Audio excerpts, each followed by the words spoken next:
All right, we're diving deep into the heart of Mexico City for a culinary expedition that's going to test your senses and, yeah, maybe even your courage. This is definitely not your average grocery run. Today, we're exploring a market that is a true legend, the Mercado de San Juan. Now, to really get how special this place is, you've got to know that Mexico City has over 300 public markets. I mean, think about that. 300. Every single one is this vibrant, bustling hub of the community.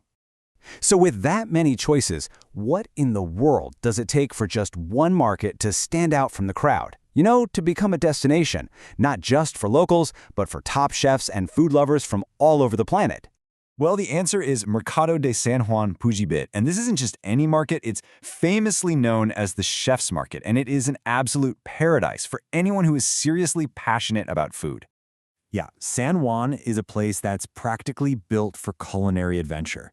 While other markets have all the daily staples, this is where you go when you're looking for something rare, something gourmet, something exotic, ingredients you just can't find anywhere else. What really makes this market tick is this fascinating duality. It's a place where two totally different culinary worlds, you've got gourmet European and traditional pre-Hispanic, don't just exist next to each other. They totally thrive, side by side, in this beautiful, delicious chaos.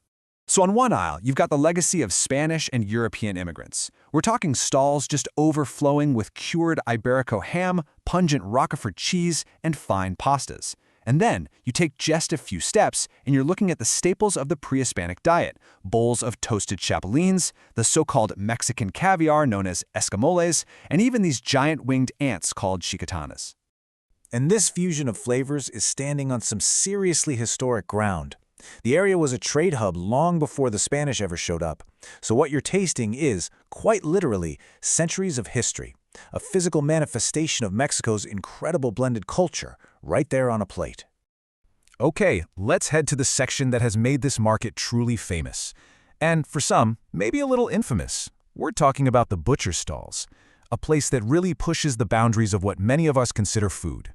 Let's just start with the most surreal one. Yes, that says lion meat. Vendors here actually offer it in burgers or steaks. It's a true carnivore's curiosity, and for sure one of the market's most talked about products. Next up, you're going to find crocodile. The meat is white and firm, and it's a staple of the exotic stalls here, prized for its unique texture. And while it might be more common in other cuisines, it's still a pretty rare find here in Mexico City. And of course, it doesn't stop there. You'll find wild boar, venison, rabbit, even ostrich. It's like a journey into a completely different kind of animal kingdom, and it's all expertly prepared by the market's butchers. Now here's the crucial point, and it addresses the big question on everyone's mind. Is this legal? Well, according to the vendors, yes. These exotic meats are sourced from licensed conservation farms, called UMAs in states like Puebla and Guerrero. It's a regulated system. But hey, the adventure doesn't stop with four-legged animals. Let's move on to an equally fascinating and much, much older culinary tradition, the world of edible insects. So the official term for this is entomophagy. Before cattle and pigs arrived, insects were a vital source of protein for civilizations like the Aztecs.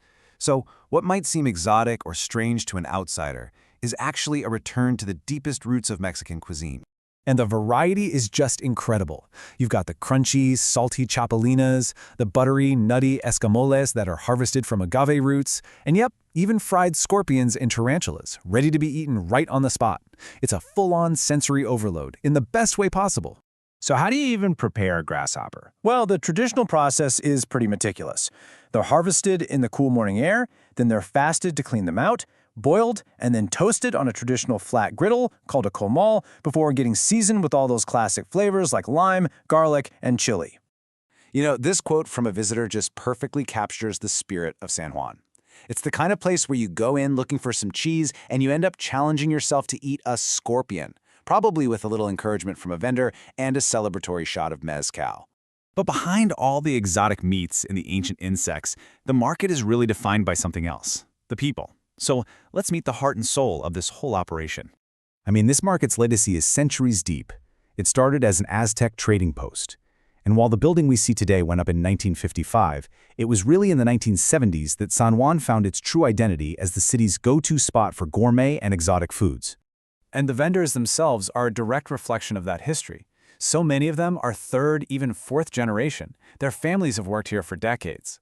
They speak with so much pride about their craft. Whether they're descendants of Spanish immigrants expertly slicing ham or local purveyors explaining the subtle differences between chili peppers, their knowledge is encyclopedic, and their relationships with the city's best chefs are built on years and years of trust. This European influence has created a social scene that's totally unlike any other market in Mexico City. Instead of your typical food stalls, San Juan has what they call a baguette culture. People will gather at these gourmet stalls to get sandwiches packed with imported meats and cheeses, and they're often served with a complimentary glass of wine. Shopping here is a social event.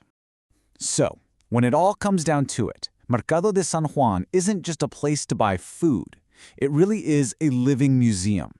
It's the intersection of pre-Hispanic traditions, global trade, and cutting-edge gastronomy, all happening right there under one roof.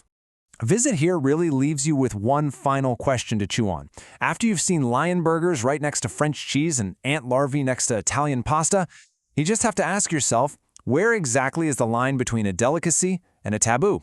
And it seems like, here at least, it's just a matter of culture, history, and your point of view.